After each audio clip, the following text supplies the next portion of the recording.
Bucks County on Friday, Central Bucks County School District schools closed. And the reason they closed were officials learned a person from another state tested positive for COVID-19. That person attended a gathering at a Bucks County residence roughly 2 weeks ago. So they closed down the school district on Friday, and then they had a big cleanup over the weekend. And that included buses and everything else. And now they're reopening their schools today over at Bucks County. And it affected 6 different schools in the Central Bucks area school district. With us this morning, someone who knows a little something about the cleanup. It's Patty Olinger, is the executive director of the Global Biorisk Advisory Council, a division of ISSA. She's been conducting workshops for cleaning crews across the live from Georgia. Good morning, Patty. How are you? Good morning. Patty, thank you for taking the time to be with us this morning. You're probably a pretty busy person right now, a go-to person. You just heard the local story here down near the Philadelphia area, Central Bucks School District, reopening today. They cleaned everything over the weekend, and I wanted to get the latest news on coronavirus and cleanup from your particular vantage point and what you're seeing around the country right now. You're absolutely right. Everybody is scrambling to figure out what to do or looking for guidance on this.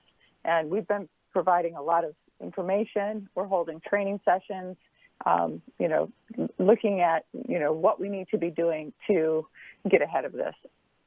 As you look at the coronavirus, what is unique about this compared to maybe some of the other kinds of things you've had to deal with over the years? Well, one of the things is it is a novel virus. So some of the questions that we would normally have when we go into a response situation is that we don't have the answers. For instance, how long does it actually live on surfaces?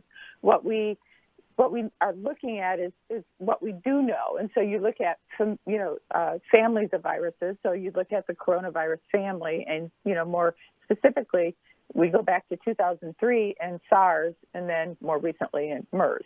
And so you look at those family of viruses and then until we have more data. So that's one really unique thing. The other thing that scares everybody is that since it's a novel virus, we as human beings don't have that immunity to it. And, so our bodies have never seen it, so we're much more susceptible to it. When you look at the coronavirus, what are the things that concern you right now, and what are the things that are maybe being overhyped?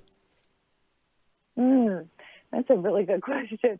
I think for a while people were really wondering if we were overhyping things because, unfortunately, we hear so much in today's world with the internet and everything that people start to not listen to things. And I think we're at a point now where it's like we need to start listening to, some of the predictions just to make sure that we are, addressing the issues that need to be addressed. Now that's one thing. Yeah. So the other thing is that,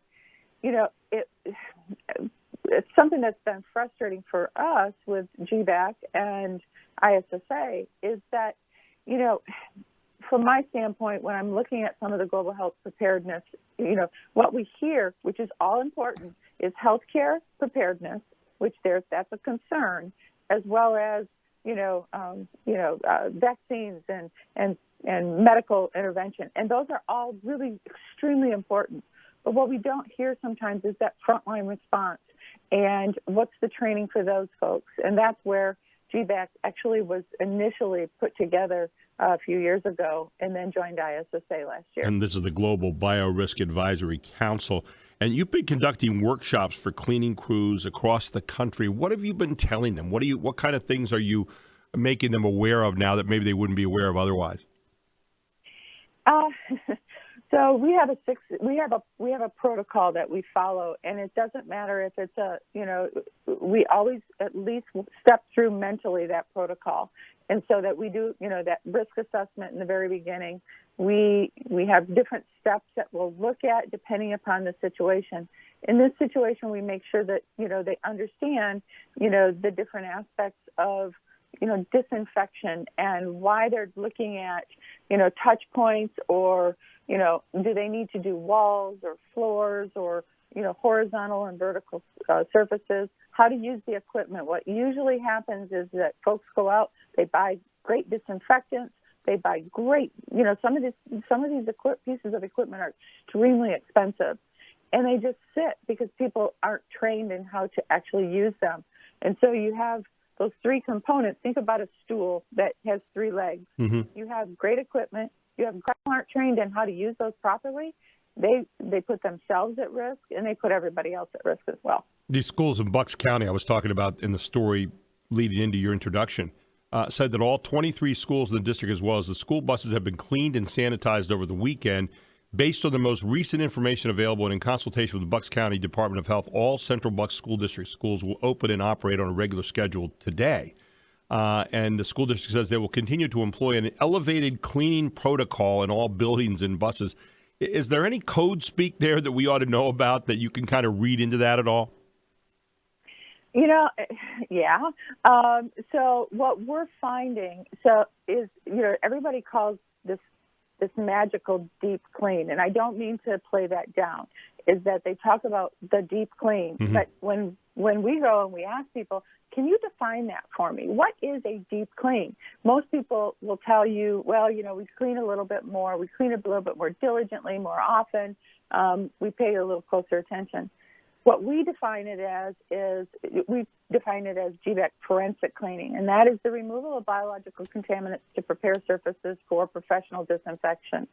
And it's our whole protocol, which we take people through, and it's pretty intense. And we believe the other thing is that when you look at it, one of the concerns that people always have is, well, you've done all this cleaning, and then somebody walks right back in. Right. And so from our standpoint, it's a scalable system where, we should be doing this from a proactive standpoint and looking at what we do routinely, what we do, for instance, I realized that the coronavirus was something that we really didn't plan for, we weren't expecting. But if we were doing, let's say for the flu season, we have normal cleaning, okay, it's flu season, we step it up a level. We have the next level of, okay, we have flu in the area. Maybe we need to be cleaning more often. Maybe we need to be paying more attention to touch points, starting and disinfecting. And then you have flu, in your facility. And then, like some of these schools they end up with, let's say, their absentee rates go so high up that they have to shut the school. And what we call intramural, then they would be prepared a little bit more and taking that viral load down, or, a bacterial load down, so that then there's less likelihood of somebody touching a surface and touching their nose. And so to me, it's what we teach is a scalable response. And that's part of our what we call G-STAR program, which we're rolling out for service providers and facilities to be able to help them with their, basic crisis management for pandemic and outbreak. Patty Olinger, Executive Director of Global Biorisk Advisory Council. Where can people find out more about what you do? www.gbac.org or issa.com. Patty, I really appreciate you joining us this morning. Thank you so much, and good luck here. I know it's going to be a busy week for you, and we appreciate you taking the time this morning. Thank you, and keep safe. Thank you. Patty Olinger.